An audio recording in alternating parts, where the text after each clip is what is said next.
আরে আর আপনি এটা কি করছেন? বাচ্চাকে ময়লার মধ্যে রাখছেন? হ্যাঁ, একদম কথা বলবি না। এই নে, এই টাকাটা রাখ আর বাচ্চাকেও রাখ। আরে আপনি তো বেশ খারাপ একটা মা। কারো বাচ্চাকে এভাবে ময়লার মধ্যে রাখে, আবার আমাকে বলছেন খেয়াল রাখতে। এই আপনি তো এটা ভুল করছেন। হ্যাঁ, আমি ভুল করছি, তবে আমি নিরুপায় হয়ে করছি। নিরুপায়? কিন্তু কি এমন নিরুপায় আপনি? এসব বাদ দে, তোকে যেটা বলছি তুই সেটা কর। শোন, একটু পরেই আমার হাজবেন্ড এখানে আসবে, আর তুই আমার হাজবেন্ডকে বলবি যে আমার শাশুড়ি এই বাচ্চাটাকে এখানে ফেলে রেখে গিয়েছে, আর তার বদলে তোকে কিছু টাকাও দিয়েছে। কি মানে কি এসবের? দাঁড়া, আমি তোকে বুঝিয়ে দিচ্ছি।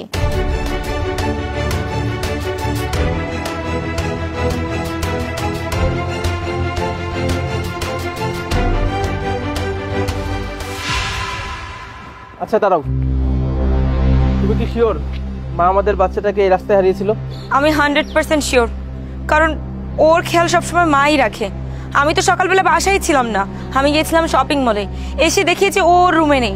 আমি 100% শিওর যে মা ওকে নিয়ে এখানে কোথাও ঘুরতে এসেছে আর এসে তারপরে ওকে হারিয়ে ফেলেছে। আচ্ছা চলো আমরা খুঁজে দেখি। প্লিজ তাড়াতাড়ি চলো। বাবা কান্দে না, কান্দে না, কান্দে না। ও আচ্ছা, আপনারা কি বাচ্চাটাকে খুঁজছেন? আরে আমার বাচ্চা, দেখেছো আমি তোমাকে বলেছিলাম না মা ওকে এখানে কোথাও হারিয়ে ফেলেছে। এক সেকেন্ড, এই তুই আমাদের বাচ্চাটাকে কোথায় পেয়েছিস? আসলে কি সাহেব, সকালে একটা মুরব্বিরে দেখলাম ময়লার মধ্যে বাচ্চাটারে ফালায় চলে গেছে। দেখেছো, আমি শিওর ও তোমার মায়ের কথাই বলছে। আমি তো ভাবতেই পারছি না যে আমার মা এত জঘন্য একটা কাজ করবে।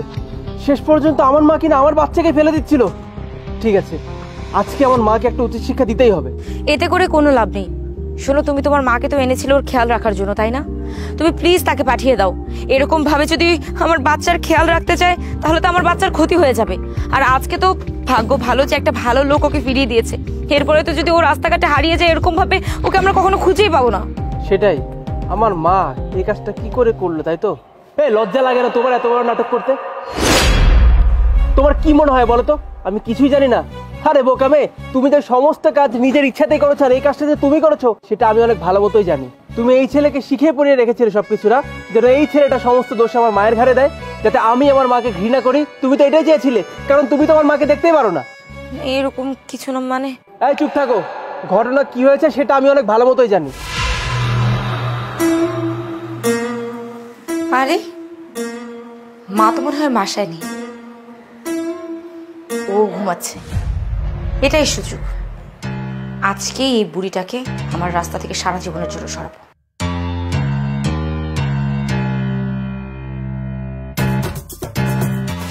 এতটা নিচে তুমি কি করে নামতে পারলে বলো তো?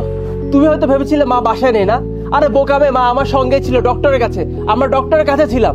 আর আমি তো ভেবেছিলাম হয়তো 10-15 মিনিটের মধ্যে তুমি বাসায় চলে আসবে। তুমি বাসায় আসলে ঠিকই, তারপরে কি করলে? আমাদের বাচ্চাটাকে নিলে সোজা ময়লার মধ্যে ফেলে দিলে। আর তারপরে এই ছেলেটাকে শিখিয়ে দিয়েছিলে না যেন সমস্ত দোষ আমার মায়ের ঘাড়ে দেয়, যেন আমি আমার মাকে ঘৃণা করি আর বাসা থেকে বের করে দেই। এই প্ল্যানিং তো সাজিয়েছিলে তুমি, তাই না? আর আমি তো তোমার ব্যাপারে সমস্ত ঘটনাই জানতাম। আমি শুধু এইটাই দেখতে চাইছিলাম যে কত নিচে নামতে পারো তুমি। এই কারণে আমি চুপচাপ ছিলাম, কিচ্ছু বলিনি। কিন্তু এখন যেসব করছো তুমি, এটা এক্সট্রিম লেভেলের বাড়াবাড়ি করছো। আর এই যে তুই, শেষবারের মতো বলছি ভাই তোকে, সত্যি করে বল আমার বউ তোকে কি কি শিখিয়ে দিয়েছিল? তুই যদি না বলিস তাহলে খোদার কসম আমি কিন্তু পুলিশকে ডাকতে বাধ্য হবো। তারপরে দেখবি কত ধানে কত চাল হয়। না না সাহেব, সত্যি কথা কইতেছি। সকালবেলায় এই আফাটায় বাচ্চারা ওইখানে রেখে গেছিল, আর আমারে কিছু টাকা দিয়েছিল, আর বাচ্চারে বললো খেয়াল রাখতে, তারপর উনি চলে যায়। কি এখন কি বলবে তুমি বলো? সমস্ত ঘটনা তো নিজের কানেই শুনতে পেলে, তাই না? এতটা নিচে তুমি নামতে পারলে কি করে বলো তো? আরে আমার মা আমার সন্তানের দাদি। একজন দাদি হয় সে তার নাতনিকে যে পরিমাণ ভালোবাসে, তুমি সেই ভালোবাসা তো নিজে তোমার বাচ্চাকে দিতেই পারবা না। ইভেন তুমি যত টাকা দিয়ে কাজের মানুষ রাখো না কেন, সেটাও সম্ভব না। আই এম রিয়েলি সরি, আমি আসলে বুঝতে পারিনি। আসলে তুমি ঠিকই বলেছো, ওর খেয়াল ওর দাদি যতটা রাখতে পারবে এতটা কেউ রাখতে পারবে না, ইভেন তো আমিও না।